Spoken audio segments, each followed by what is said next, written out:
to Christie's foot while Vries holds onto the stairs. Wanting to save his friend from the extra weight, Christie releases the harness and falls to his death with the alien. The group wonders how they'll escape, only for the door to suddenly open and reveal Call on the other side. Everyone manages to get into a safe room and Ripley checks Call's wound, discovering that she's actually an android. Call confesses that she's one of a legendary second generation of androids who were so lifelike that they gained consciousness and rebelled, burning their internal wireless modems and trying to pass themselves as human.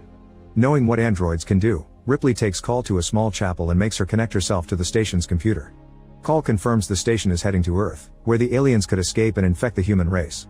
The station has burned too much energy for Call to blow it up, so Ripley tells her to program the ship to make it crash instead. At the same time, Ren is about to reach the Betty, so Call blocks the doors for him and talks through the speakers to tell the aliens where he is.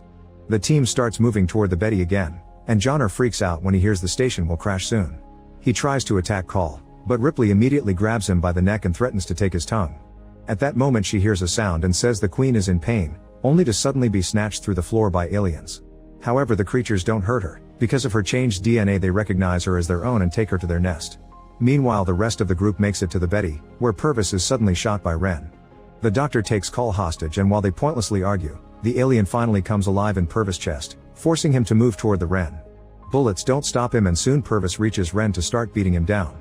At that moment the alien finally comes out, so the mercenaries open fire and kill both Ren and Purvis at the same time.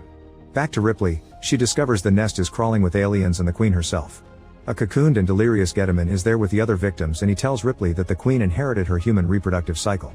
After laying her first round of eggs, she gives birth as a human being would, developing a uterus-like pod and birthing a bizarre creature that is half human half alien. The newborn immediately kills the Queen and licks Ripley, claiming her as its real mother. When Getaman starts talking again, the newborn bites off the top of his head. Ripley uses